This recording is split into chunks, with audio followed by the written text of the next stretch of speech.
Hello and welcome to another mini course presented by the Center for Teaching Excellence. Today we're going to be covering how to create assignments inside of VoiceThread. Alright, so let's start making our VoiceThread assignment. So the first thing I'm going to do is I'm going to go to the plus, I'm going to add a content area, and I'm going to call this VoiceThread.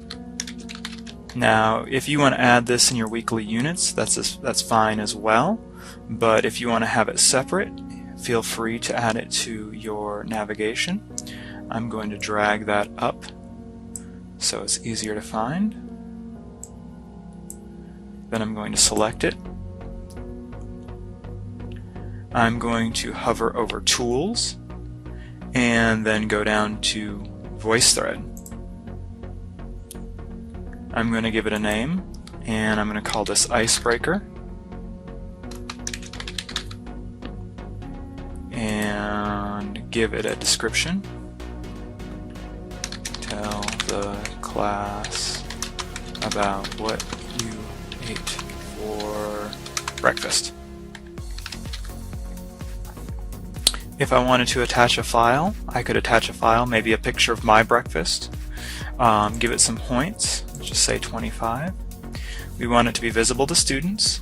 If you'd like to have it a due date, you can put that in here. You obviously want to permit users to view the content. If you would like to track how many people are viewing it, you can select yes. And you can select time and date restrictions. Now this is very handy if you want to create this prior to the start of the semester.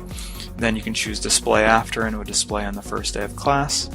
Once you're happy with these settings, select submit. And then now we can see this assignment inside of Blackboard. If I select the assignment, it will load VoiceThread, and then it gives me some options. Now, this is a place where a lot of people get ahead of themselves.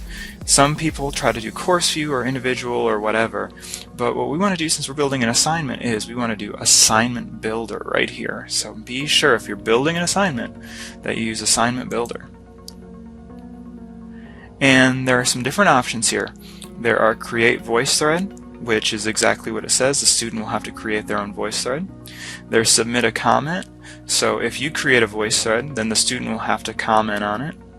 And then there's watch a VoiceThread. So if you wanted to do a PowerPoint presentation, something like that, and be sure that the student's watching it, you could grade them for actually watching the presentation. For this icebreaker, we're going to select create a VoiceThread.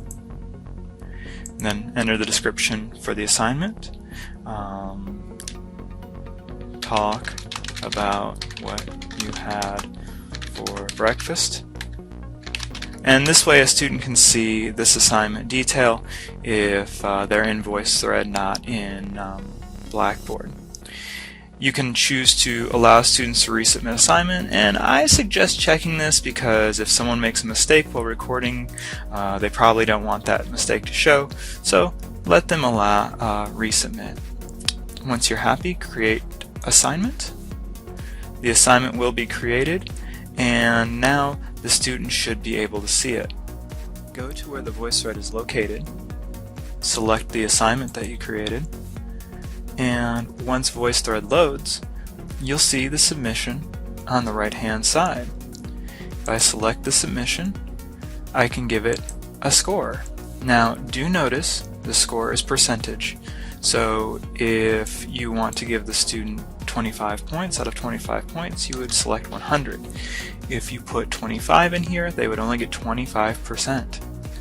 If I hit enter, it should say grade saved.